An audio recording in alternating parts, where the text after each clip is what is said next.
bringing special gifts, taking time to be kind to one and all. It's that time of year when the good friends are near, and you wish you could give more than just presents from a store. Why don't you give love on Christmas Day?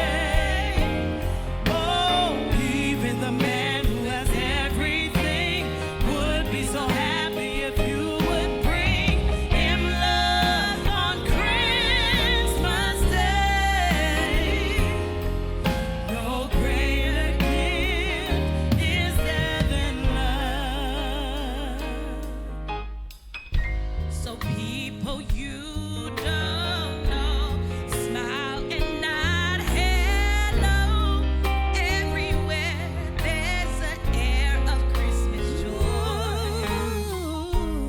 It's that once a year when the world seems sincere, and you wish you could find a way to show the things that words can't say. Why don't you give love on Christmas Day?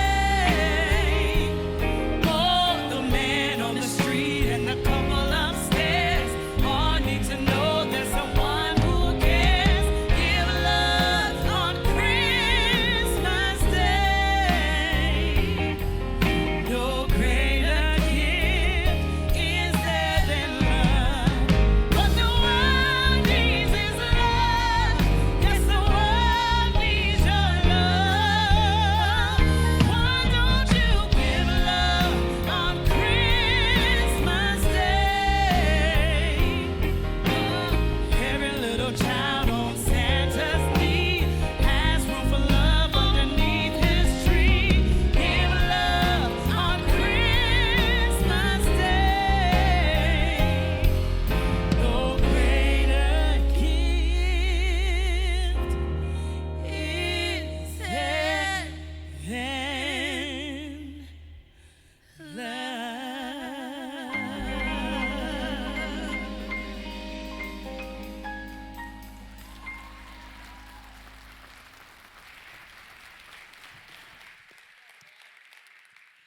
Welcome, everybody. How we doing? We doing good this morning? How many of you all feel it's too early to be singing Christmas music? Yeah? Well, I'm sorry I'm not in that boat with you. But anyways, it's awesome. Give it up for Lachelle and Alina one more time. Such a gift here. Well, one thing I can say is that, yeah, I'm excited about Christmas, but right now I'm more excited about Thanksgiving because it means good food and it's right around the corner, right? And so I know some of you all are feeling me there as well. But one thing that I want to celebrate is on yesterday morning at Harrington Elementary, one of our school partners, we all gathered together to deliver over 1,700 Thanksgiving baskets. And close to 400 of those baskets came right here from the Troy campus. So that's an awesome thing to celebrate. Nancy Worm, our campus director, and I were talking on yesterday, and she was telling me about the whole morning.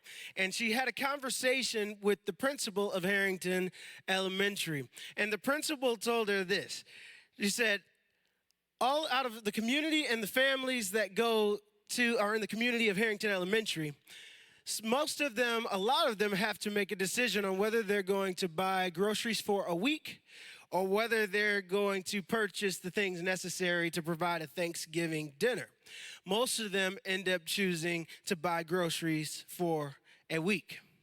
So when we come together in open-handedness and with generosity and give towards things like this and show up to deliver these Thanksgiving baskets, there were over 1,700 families that received everything they need to provide a Thanksgiving meal. So let's celebrate that one more time. That's awesome. Well, like I said, Christmas is right around the corner. We're actually almost just a month away. And we gear up for Christmas here at Kensington. Like, we run really fast around here, and we love to celebrate it. So we'll be having 51 Christmas services across all of our Kensington local campuses. 11 of those will be right here at the Troy campus. And your free Christmas tickets are now available.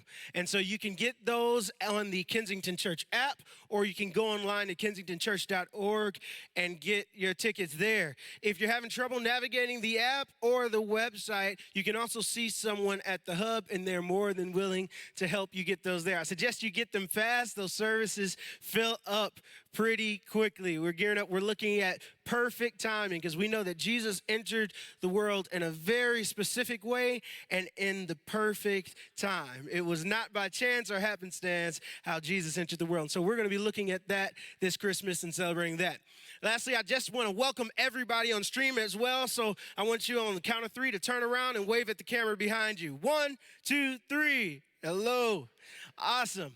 Well, today we're celebrating life change with baptisms, and we're going to be talking about gratitude as well. Andrew Kim is in the house. Give it up for our teaching pastor. Yes.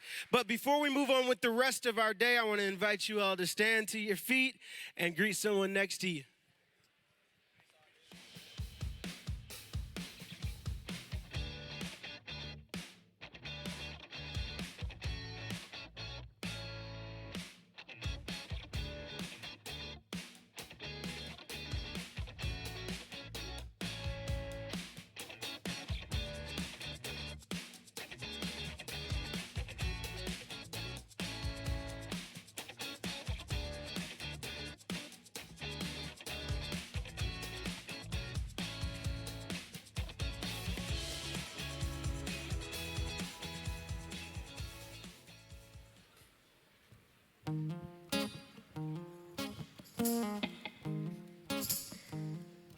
Let's have a little fun here.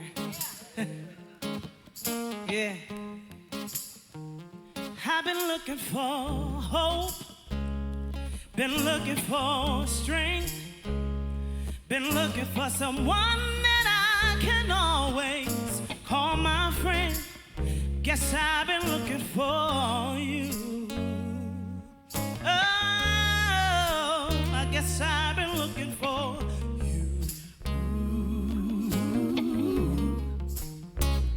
I've been looking for peace, been looking for love, been looking for a rock that I can always lean on.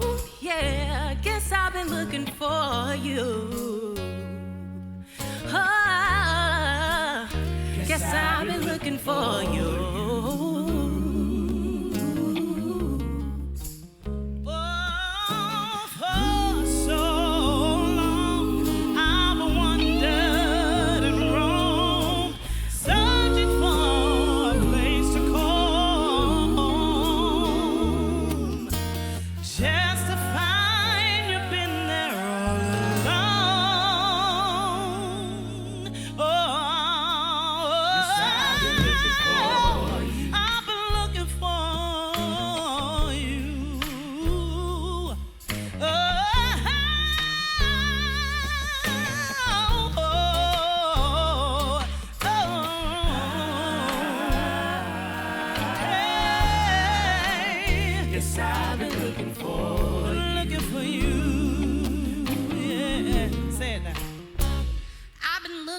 Someone to call when I need help. Somebody that'll love me in spite of myself. I guess I've been looking for you. Oh, I guess I've been looking for you. I've been looking for joy. Looking for truth. I'm looking for purpose in all that I do. Oh, guess I've been looking for you. Hey, guess I've been looking for you. You.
I call this, I was looking at them yesterday and I was thinking, I call this the circle of greatness because there's so much talent here.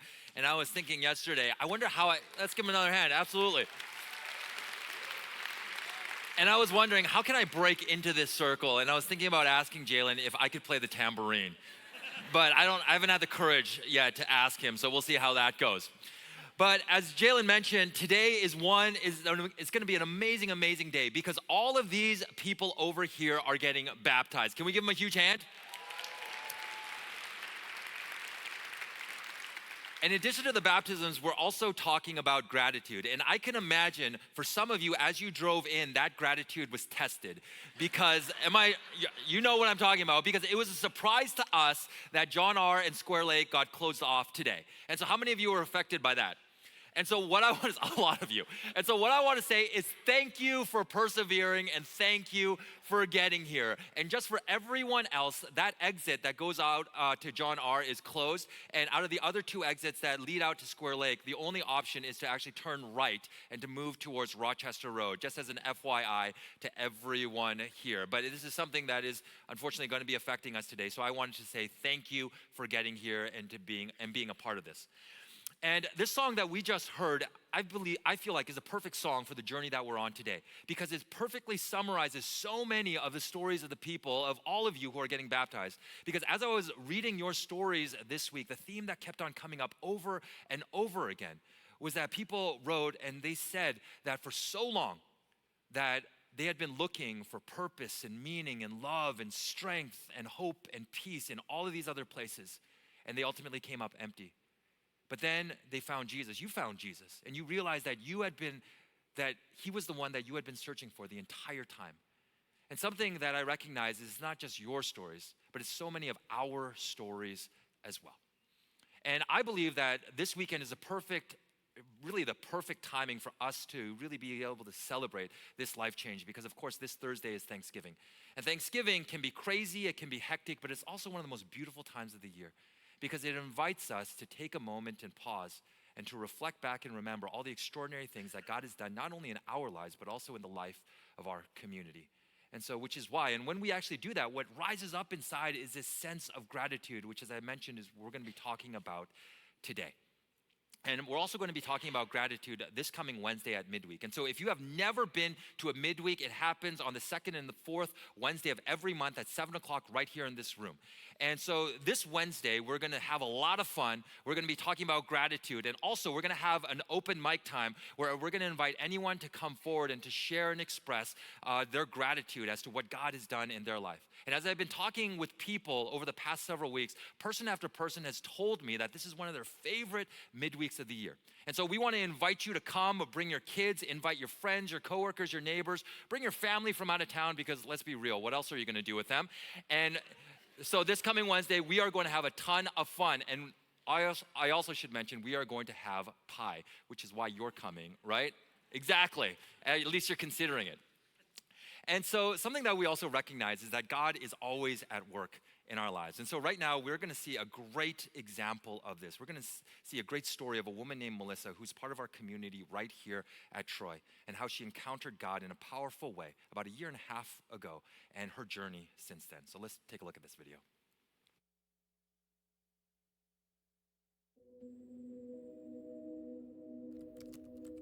So, I'm not really a religious person. Never really have been. But I've always wanted to learn more.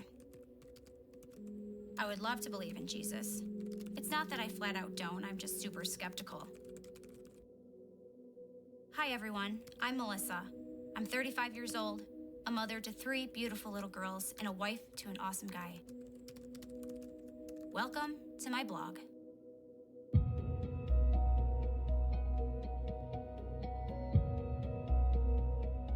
I'm a pretty open book in, most aspects of my life. So I don't know why I felt this awkwardness or almost like embarrassment to share this aspect of my life. But I feel that once I did, once I put it all on social media and I'm just like, let's be open, let's be vulnerable, let's just see what happens. I just want to be like completely authentic. This is not like the first time I've tried to seek the truth or my answers or God, Jesus, anything. I've been struggling this honestly since high school. Everything that is going on nowadays makes it even harder to know where to turn for sources on this stuff. I don't know. Anyone have any advice? Ideas? I got 151 responses. And do you know, of those 151 responses, how many were negative? 0. But there were 2 things that really stood out in those comments. Number 1, oh my gosh, Melissa, that's exactly how I feel. Oh my gosh, I'm going through that same thing. Please let me know what you find out. Blah, blah, blah. There's other seekers like me. And the other one was, check out Kensington, check out Kensington, check out Kensington. And I'm like, whoa, that's crazy. Like, I'm not kidding you, at least 35 comments were, go to Kensington. One of my friends actually goes to the Troy campus. Actually, she's like, Melissa, I'm telling you, message the lead pastor of the Troy campus, Danny Cox, and see if he'll meet with you. He's awesome. You know, you might be really encouraged by talking to him. So I emailed him. I explained basically my life story to him. And I was like, can we meet for a couple minutes? When I first met her, Melissa, I was taken with her right away because that's my journey. I saw myself in her. I had so many questions about Christ. It took him, he said, 3 years to find Christ in his 30s. So I think, my gosh, if Danny Cox, the lead pastor of a large church, if it took him 3 years to find Christ, then you know what? I can do it too. The first service I went to at Kensington was the summer of 2018, and they were doing a series called Kensington at the Movies. Today, we're going to continue on in this series by looking at Black Panther. And the one I went to was on Black Panther. And Andrew Kim was preaching, and the message was amazing, and it totally hit home because he talked about the Mahatma Gandhi quote, I like your Christ, but I do not like your Christians. Your Christians are so unlike your Christ. And when you hear that, it's like, ouch. That hurts, that cuts deep. And I'm like, whoa. And the fact that Kensington recognized that, especially like on my first time there, it was really refreshing because I feel that a lot of churches just sweep that kind of stuff under the rug. Truthfully, the biggest issue I struggle with is Jesus really the Son of God? Another big question I have is there life after death? And it's really refreshing to know that here at Kensington, like, I'm not alone. Everybody doubts. Even like the Pope and Mother Teresa, they've had doubts. I didn't know that. That's crazy. Like, that makes me feel so good. So I've done a lot through Kensington. The first thing I did was I joined a course, Alpha. It just really made me open my eyes and think about things in ways I never had before. I went on a women's retreat through Kensington in the spring called Smash. I literally did all the workshops I could because I thought, you know what? I'm here by myself. I know no one. I'm here to learn. All right, little girl, are you ready to go? She's amazing. And just everybody I've come in contact with, not even the people who work here, just like the people that attend the service. I met 1 million people here that have been amazing. Nancy Worm, she's sort of like a mentor to me, and she's amazing. She said, I'm turning 35. I need to answer this question. I need to figure out my faith, not just for myself, but for my family now. And I don't want to wait any longer. This is the year I'm going to learn everything I need to make this decision. Having that mission has really spurred her on to take step after step after step to answer the questions that she has. She wants to land this. My heart is open and exploding. I feel so happy. Do I still identify as a seeker? Yes. My brain needs to catch up with my heart. I'm still in the beginning stages, maybe on like mile 10 of my 100-mile walk or whatever. But it doesn't bother me. I think once you take that leap of faith, once you take that leap and you jump off and you start your journey, you don't really care when it ends.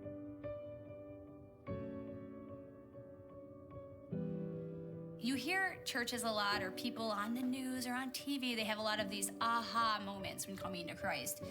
But what I've learned is most people that find Christ, it's not this big aha moment. It's these little tiny things over the years. And I feel like that's me. I look at where I am now and I look at where I was like a year and a half ago, and I'm night and day difference, and it's amazing. My brain, the walls are coming down more, but it hasn't quite collapsed yet like I'd like it to. Does this blog resonate with you? Are you seeking? Come take this journey with me. They say a journey of 1,000 miles starts with a single step. Take that first step. You will never regret the journey.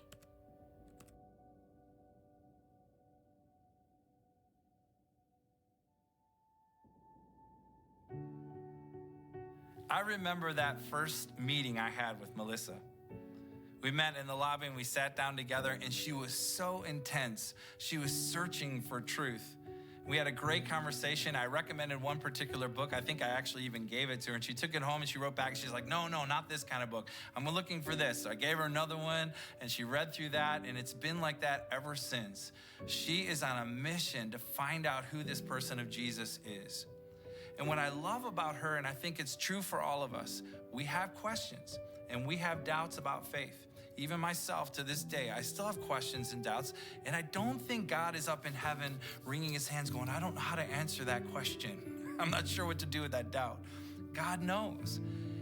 And what I love about our community is that we are creating a space where people can come in with their doubts, with their questions, and engage with Jesus and with his people.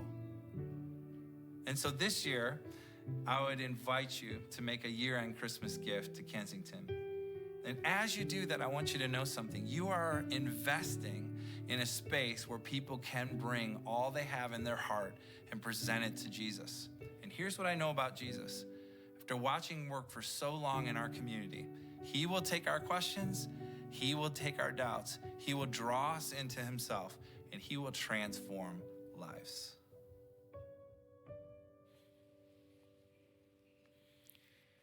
I love Melissa's story, and I love her desire to know more. I love her honesty.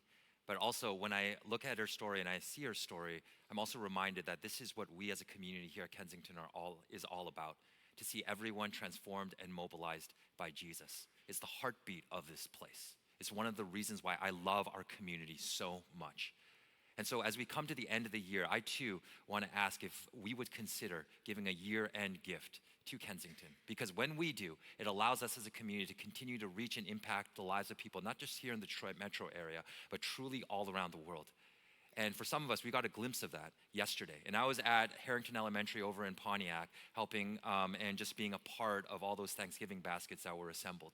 And across all of our campuses, it's estimated that we were able to impact the lives of almost 10,000 people in the state of Michigan. And when we give, that's where that giving goes. And not just here, but also in places like Nepal, in India, and Kenya, and South Sudan, and the Dominican Republic, and Brazil, and so many other places. We are able to communicate the love and the transformative power of Jesus. And so as we consider giving, something else that I also wanted to communicate is thank you. Because you truly are some of the most generous and open-handed people I've ever come across. And not just with finances, but also with your skills and with your time, which sometimes can be even more of a precious resource. And so thank you for choosing to live not like this, but like this, which in our culture today is a very, very difficult thing to do. And so as we all know, this Thursday is Thanksgiving. And how many of you are big fans of Thanksgiving? Anyone here? Okay, so many of us. And I love Thanksgiving too.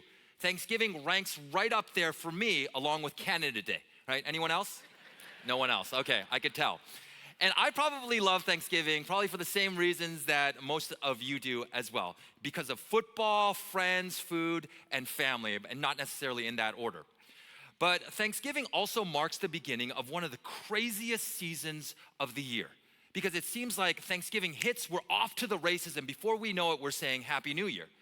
Because there's all the stuff that has to be bought, all the shopping that needs to be done. And studies tell us that for many of us, we will buy more in the next few weeks than we'll have bought in the previous 11 months. And there's good reason for that, because there are all the incredible deals out there on Black Friday and afterwards. There's all the Christmas presents that we have to buy, and it's not just any presents. We have to buy the right presents for our children, for our spouse, aunts and uncles, cousins, for our parents, grandparents, for our coworkers, neighbors, the mail person, the garbage person. It seems like the list keeps on getting longer every single year. And with Christmas right around the corner, we also have to go and find that Christmas tree. And again, not just any tree, but the right one. And we got to bring it home, we got to set it up and decorate it. And for many of us, every year right around this time, we risk our lives by getting on our roof and having to put up Christmas lights. Am I not? Yeah, by laughing, I could tell that that is you. And then, of course, there's something that everyone loves, the awkward office Christmas party. And it's even more awkward when you got to go to your spouse's office Christmas party and you find yourself in the corner every single year talking to the weird guy, right? And for some of us, what Christmas means the end of the fiscal year. And so what that means is that before we can even think about the holidays, there's this mountain of work that we have to get done. There are all these deadlines that we have to hit. And if things aren't stressful enough, they let the kids out of school. And then, of course, there's the family vacation to visit the in-laws, all the family that comes to town, and we all know that that's not stressful.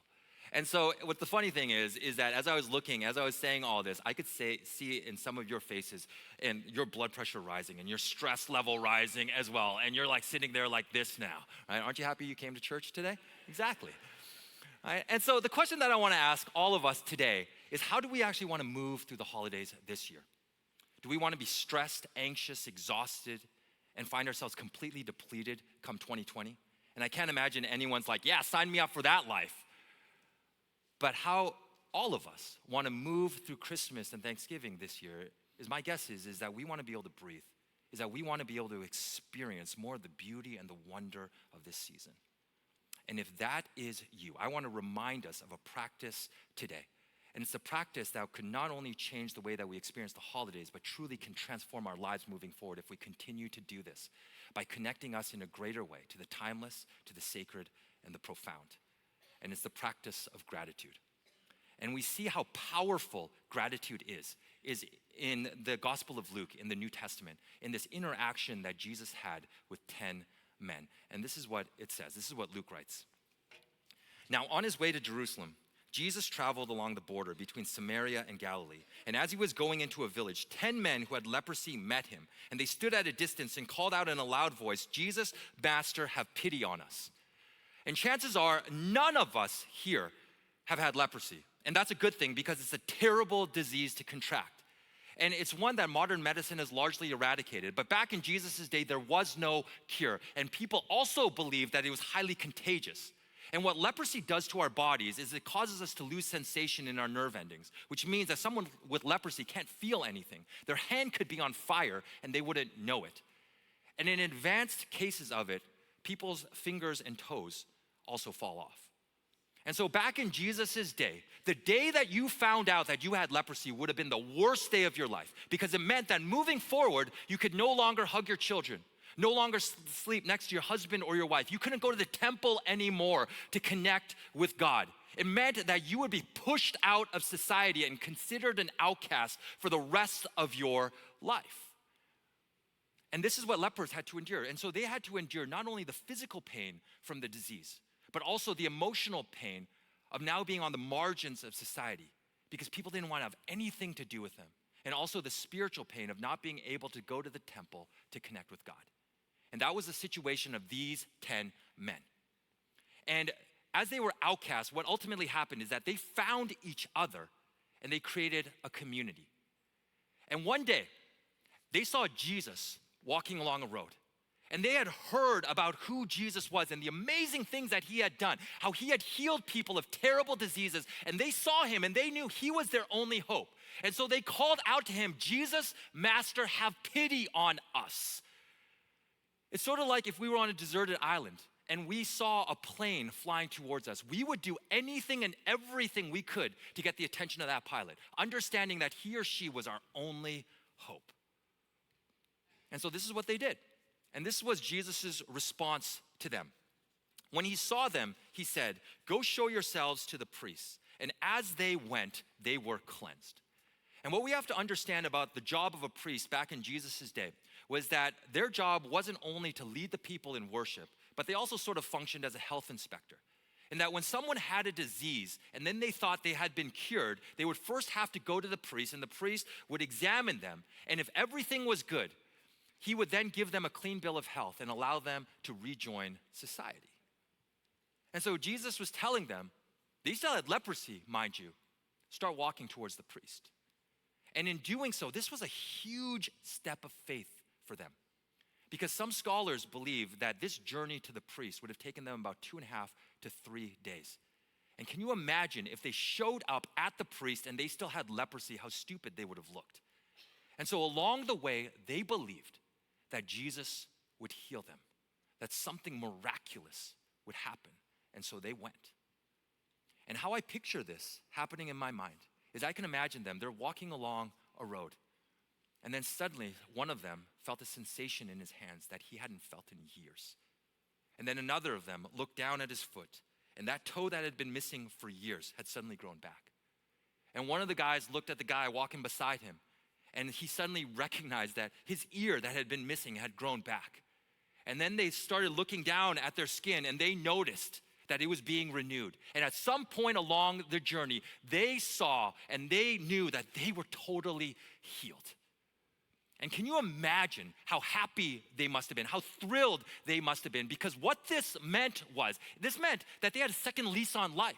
It meant that now they could go home and they could hug their children. They could kiss their husband or their wife. They could go to family functions again. They could go to the temple and connect with God again. They could do the things that they had always wanted to do. Go out to their favorite restaurant, go bowling, whatever it was, they could do it again.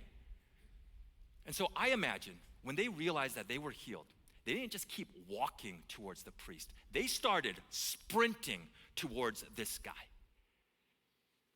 But in the midst of that, one of them said, the Samaritan, says one of them, when he saw he was healed, came back, praising God in a loud voice. He threw himself at Jesus' feet and thanked him. And he was a Samaritan. And the Samaritans, who they were, was that they were considered enemies of the Jews. They were considered half-breeds, second-class citizens. The Jews believed that they followed a knockoff religion. But this Samaritan, he's part of this community, and I can imagine as they're running, he says to these other guys, wait guys, I have to do something important. I need to go back and I need to say thank you to Jesus. And if I was one of the other 9, I would have said, hey, don't worry about it. Just send him a text. He'll understand. But he didn't. He went back. And when he found Jesus, as we just read, he collapsed at his feet. And he said, thank you. And I can imagine with tears streaming down his face, he said, thank you. Thank you, Jesus. You've connected me back to my family. You've connected me back to God. You've connected me back to my life. And Jesus' response to this man was, were not all 10 cleansed? Where are the other 9? Where are your other 9 friends? Has no one returned to give praise to God except this foreigner? And it almost seems like there was surprise in Jesus' response, because he understood the amazing transformation that had happened in their lives. And he's saying, really, just you? But the thing was that this Samaritan man had done something incredible. And so what was different about what this man did? And it wasn't that he was grateful, because we have to understand that all 10 of them were grateful. There's this incredible thing that had happened in their life. They thought they would never, ever be able to see their family and their friends get back to the life that they had known. But they had. So it wasn't that he was grateful.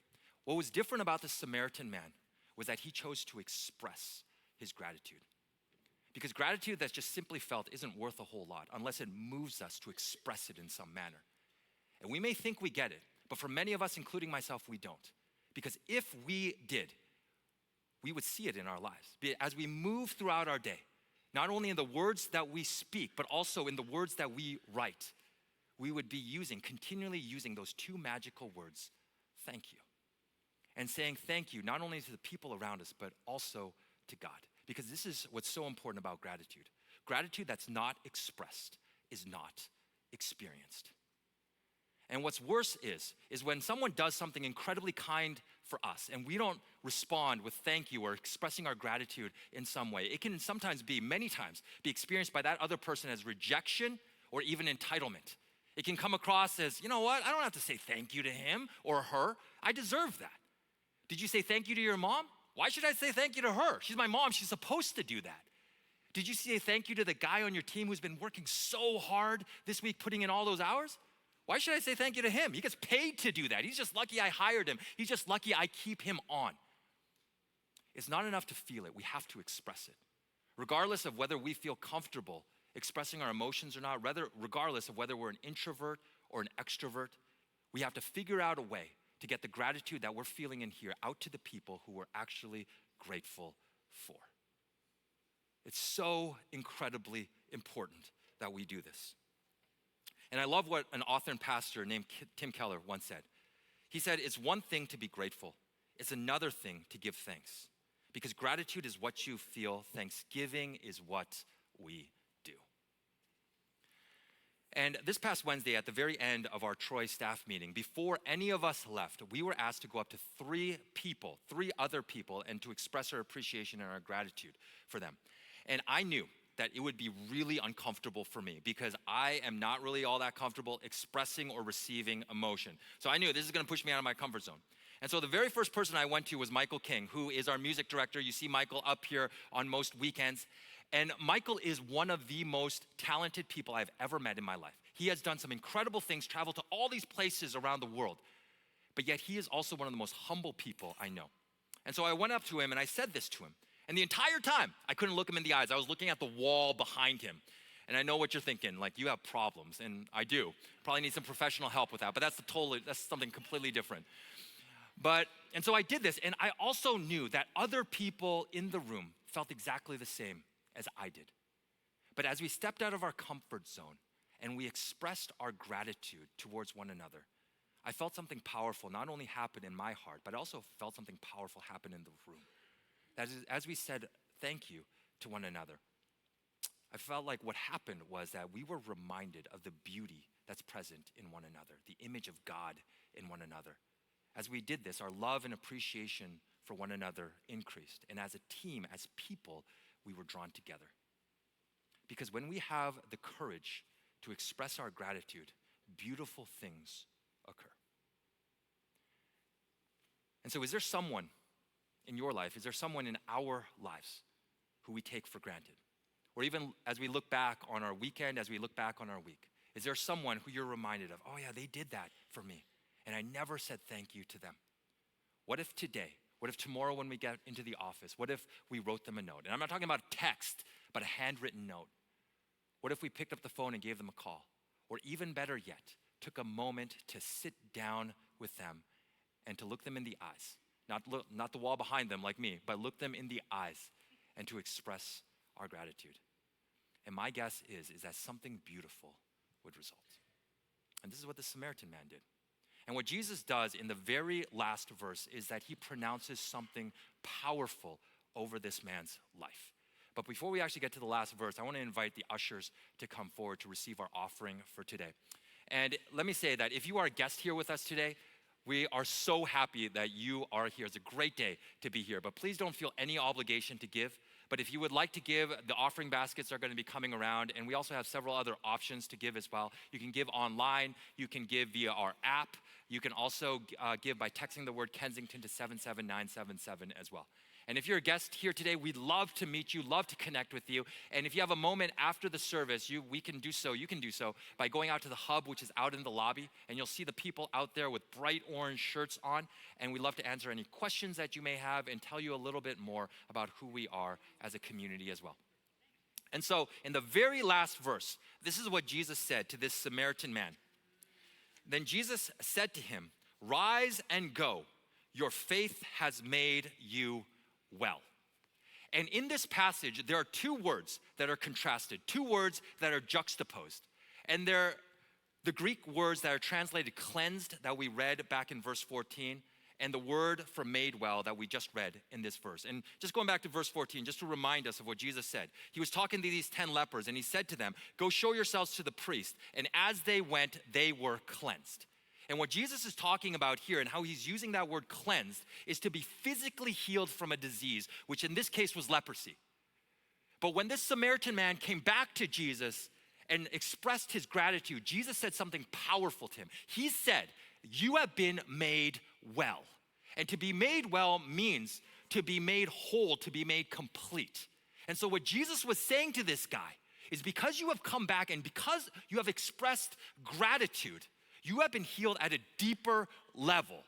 You've been healed not just physically, but you have been healed spiritually, because now his eyes were open to the full reality of who Jesus was. His heart was awakened to a deeper reality beyond this life.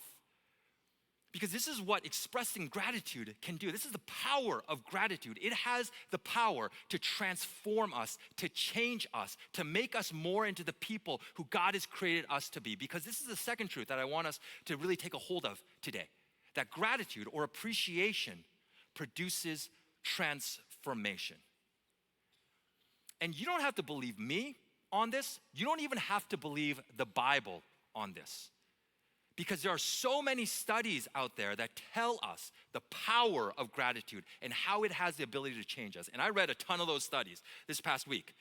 And I read that it said that what gratitude can do is that it reduces feelings of anxiety and depression, reduces fatigue and inflammation, reducing the risk of heart failure. It decreases stress. It promotes generosity, self-esteem, compassion. The list goes on and on and on. And an interesting study that I also came across 2 weeks ago that I heard about was that it also said that when we practice gratitude for 5 minutes a day, and it could be writing in a gratitude journal, it could be going around and expressing gratitude to the people around us, it improves our long-term well-being and happiness by the same amount as if our salary was to be doubled. And so imagine that you go into work tomorrow and your boss says, "Why don't you come into my office?" And she says to you, "You have been doing such a good job. I'm just gonna double your salary." So say you make $50,000, now you make $100,000. I could imagine if that happened to you, if that happened to any of us, we would be incredibly happy. Our happiness would increase exponentially. And what this study said is that when we practice gratitude, 5 minutes a day, express it, that's what happens in our lives. And I can imagine for some of us, we're thinking, I'm never gonna get that raise, so that's exactly what I'm gonna do. And that would be a good idea. But this is the power of gratitude, because gratitude transforms us and allows us to be more of the people who God created us to be. And the reason I believe really is contained in this one definition of gratitude that I came across this past week, and it's from a pastor out of New York City named Rich Velotis, and this is what he said. This is how he defined gratitude.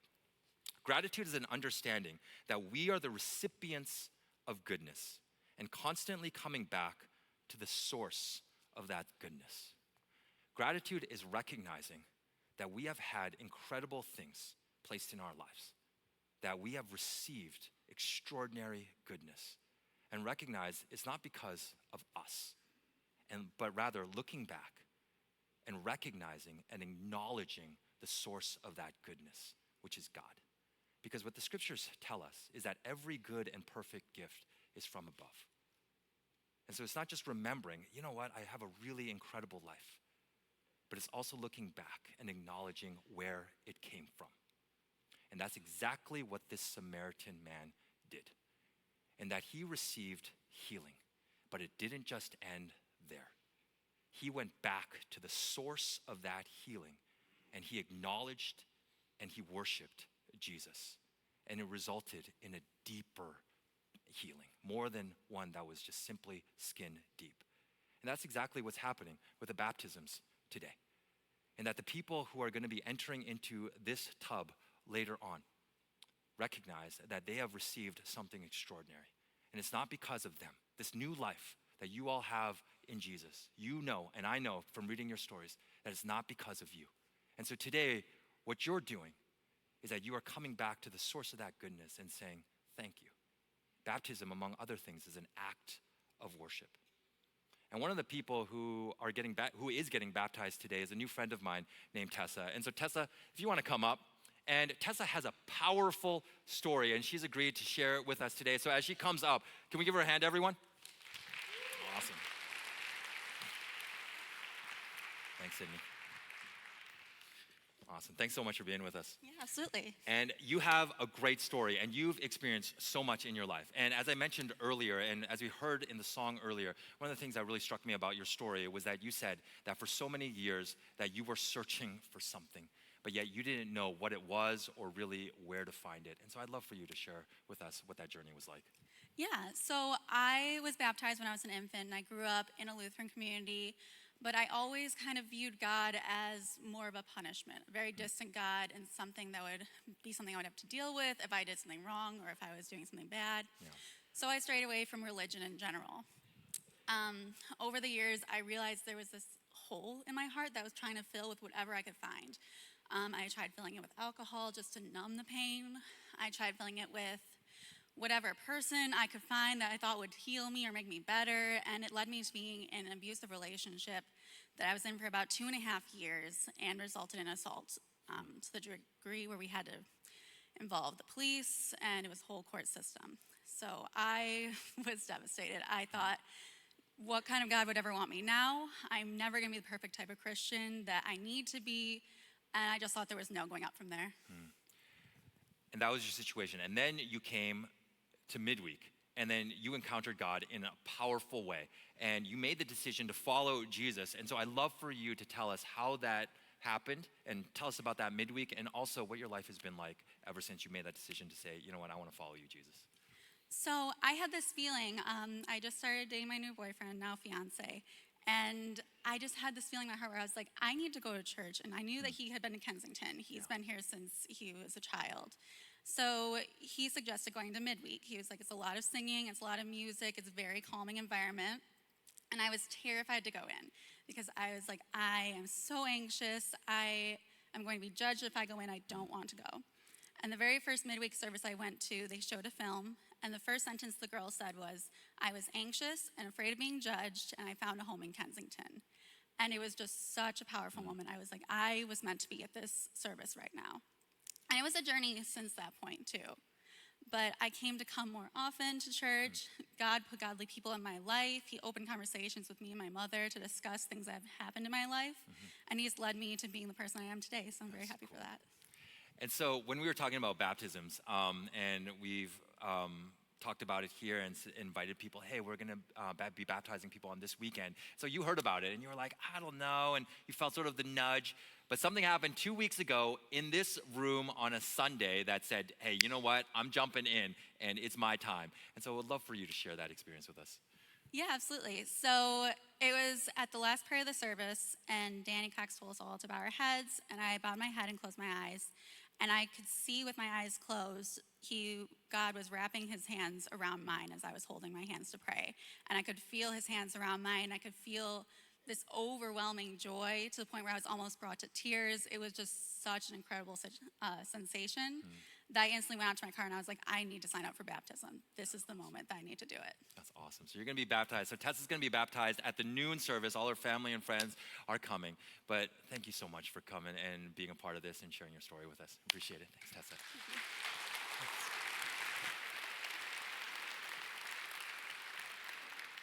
And so, as Tessa mentioned in her story, there were these nudges, and she just felt like, hey, you know what? That God was saying to her, this is your time to be baptized. And maybe for some of you, today is your day to get baptized, and that you braved the traffic out there on John R. and Square Lake, and you persevered and you came, and you thought, you know what? I'm just gonna take in a service, and then I'm gonna battle the traffic again. But God may have a different plan for you today. And so if you feel that nudge, and you feel like God is saying, today is your day. Later on, after everyone is baptized, I'm gonna provide an opportunity for anyone else to come forward. And don't worry, we have t-shirts, we have towels for you. But if you feel like today is your day to get into that tub and to be baptized, we wanna invite you to take that courageous step and to come forward later on. But something else that I noticed in just talking to Tessa and also reading so many of the stories of the people who are getting baptized is that there's this incredible sense of gratitude for what people have experienced in their lives, which is what we've been talking about. And something else that we also have to recognize about baptism and is what is going to be happening is that what baptism is at the very core, it's an external visible symbol of an internal invisible reality. And that word symbol is so important because there's nothing magical that happens in the water. Because baptism doesn't make us a Jesus follower, but it's symbolic of the fact that we already are. It's publicly declaring that we have already made that decision. Because when someone is immersed in the water, it symbolizes the fact, it's symbolic of the fact that their old self, who they were before they met Jesus, has been buried in the ground. And when they come up from the water, it represents, it's symbolic of the fact of the new life that we have in Jesus. That's what baptism is. And that's why we celebrate, that's why we cheer, that is why it is so incredibly powerful. And so just like this Samaritan man who experienced this life change, not just a physical healing, but truly a spiritual healing, and experienced and expressed this gratitude, that is exactly what is happening today. There's so many parallels. And so what we're going to do right now is in a moment, I'm going to pray, and then we're going to take in a song. We're going to sing in a song that really tells us how God transforms our life and how he makes a new way for us. And then we are going to celebrate, and we're going to experience all of this life change that's happening. So would you join me in prayer? So God, we thank you. We thank you for your love for us. Thank you for the incredible things that you continually do in our life. And you are truly good. And that you have given us so much. And so we pray that this week, as we approach Thanksgiving, that for every single one of us, we would take a moment and we would reflect and remember your goodness to us. But at the same time, that it wouldn't end there, but that we would take it one step further and recognize the source of that goodness, which is you. And that this week we would come back to you and to say thank you. And also not only to you, but also to the people around us, that we would be people who just not simply feel gratitude, but truly express it as well. And we also want to thank you for the people who are going to be baptized today. Thank you for the incredible things that you have done in their lives. And for anyone else here, Lord, who is just feeling that nudge, we pray, Lord, that you would give them the courage today to take that step forward. And so we thank you that we can do this. Thank you that we can celebrate this. And we pray these things in your son's name. Amen.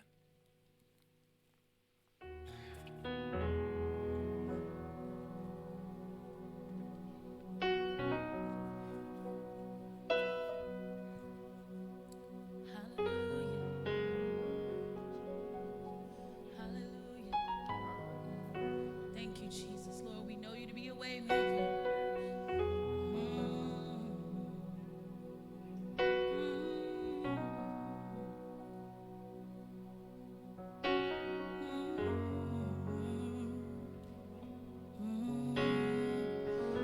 Waymaker, miracle worker, promise keeper, light in the darkness, my God, that is who you are. Oh, a waymaker, miracle worker, promise keeper, light in the darkness, my God, that is who you are. 'Cause you are here, turning lives around. I worship you. I worship you. You are here.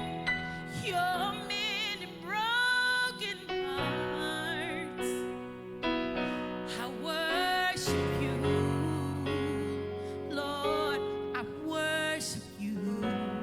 Come on, everybody, help us say, Waymaker, Waymaker, Waymaker, miracle worker, promise keeper, you're the light in the darkness, my God, that is who you are. Come on and tell you, God, who He is. You are a waymaker, you're a miracle worker, you're a promise keeper, you're the light in the darkness, my God,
worship you. Oh, you are here. Said you're mending broken pieces, broken hearts. I worship you. I worship you.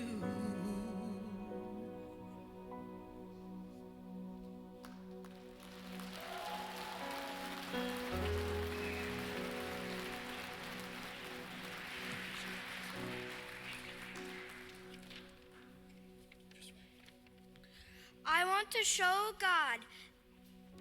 I want to show everyone that I love God by being baptized. It shows that I will follow God and love Him forever.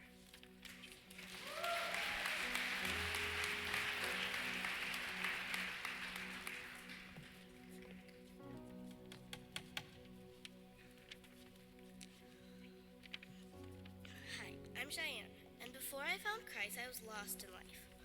I didn't really know what to do. I decided last year at camp I wanted to follow Christ, but I didn't decide to get baptized until this year at camp. Now that I am following Christ, I don't feel lost, and I know if I need help, He is there for me.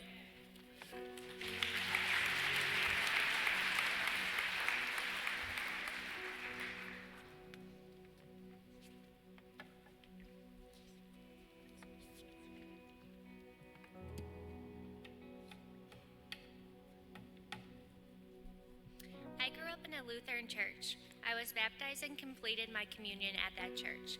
For the past 4 years, I have transitioned to Kensington Church. I've been volunteering and getting more involved. Kensington is my new home now, and I want to fully commit to Christ in my new place of worship. Last week's message was so powerful about mental health. That's when I felt God wrap His arms around me, and I knew I was ready to be all in. As a future social worker, I want to be able to take my faith and continue the conversation about mental health.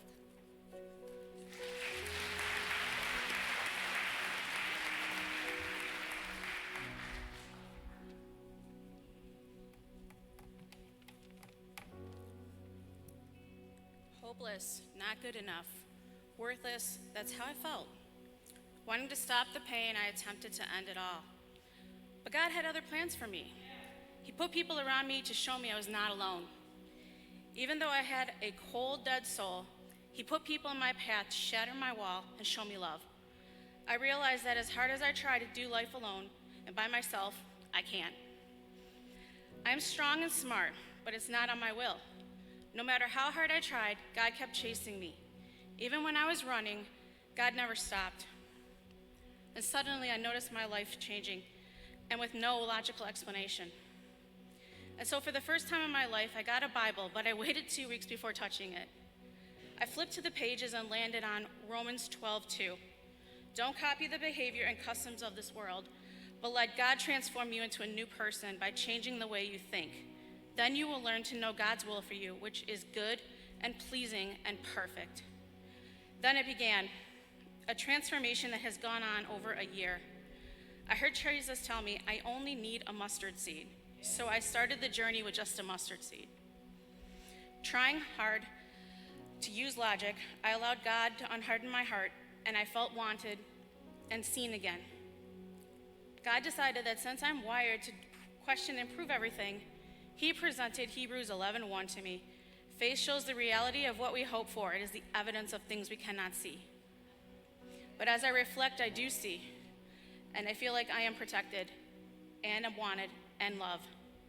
Jesus held out His hand, and I willingly take it.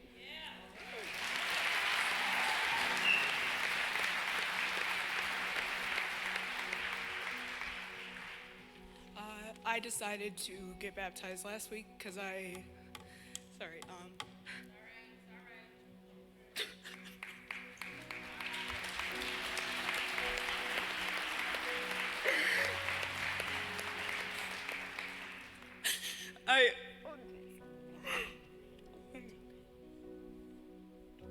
related to the mental health service last week, and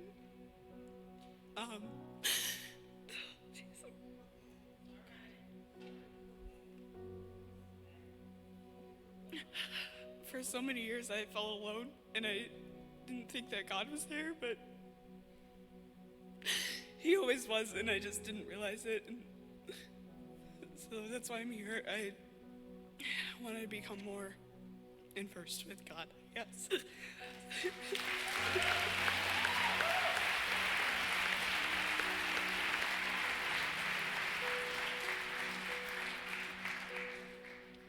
So this is Carter. He is 8 years old. And so he is the first today. He's shivering. It's a little bit cold in here. But he is the first one. Carter, I'm so proud of you, buddy. And it is an amazing day. And thank you, all of you, for sharing your story. And as we're baptizing, we're also going to be hearing a song and taking in a song called Great Are You, Lord. It's a perfect song. Because today we are truly celebrating not only each of these lives, but also how great God is and how much he loves us. And so let's, as we take this in, let's take this also, let's move into this song as well. So, you ready for this, Carter? Awesome, buddy. So I'm going to ask you 2 questions. And the first question is, have you made a decision to follow Jesus as your Lord and Savior? Yes.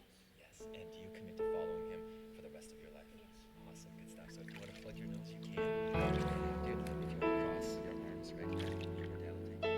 And so Carter, in light of your profession, we want to baptize you in the name of the Father, and of the Son, and of the Holy Spirit. You ready, buddy? Yeah. All right, let's do this.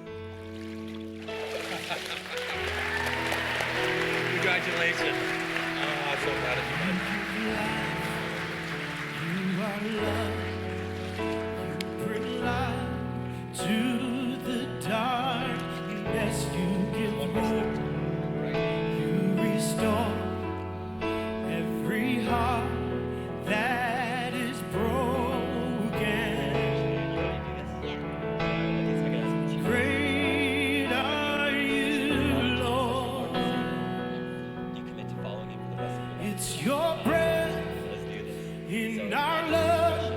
your dad and I, So want to we baptize pour you out in the our Father, praise, and the Son. pour out our praise into your breath in our love. Congratulations. So we pour out our praise to you only. Great are you, Lord. There's one more step. You give life, you are love, you bring light to the darkness, you give hope, you restore every heart that is broken. Great are you, Lord. It's your breath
one of my favorite things that we do here at Kensington.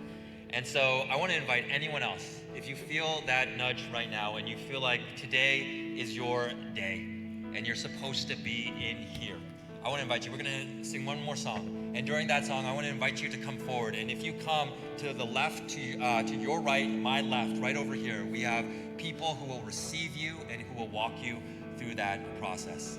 And so let's sing one more song. Sing all the earth. And all the earth will shout your praise. Our hearts will cry. These bones will sing. Great are you, Lord. Sing all the earth. All the earth will shout your praise. Our hearts will cry. These bones will sing.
You're great in all the earth, we sing great. Great are you, Lord. One more time, sing great. Great are you, Lord.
we have a couple people who are coming up and a couple more people who are getting baptized. And if that is you, there's still time for you to come. But at the same time, we recognize that if you need to go and pick up your children, and if you need to go for any other reason, we want to be able to dismiss you as well. But if you can stick around, please do so, because it's an amazing, amazing opportunity for us to be able to celebrate together as a community. And so if you need to go, we would definitely want to release you. And so thanks for being here, everyone.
Hey, I want to introduce all of you to Marsha, and Marsha is one of our incredible K-Kids volunteers, and she actually, what she does is that she takes care of my youngest, Mia, and she was just sharing her story with me, and she said, and I asked her,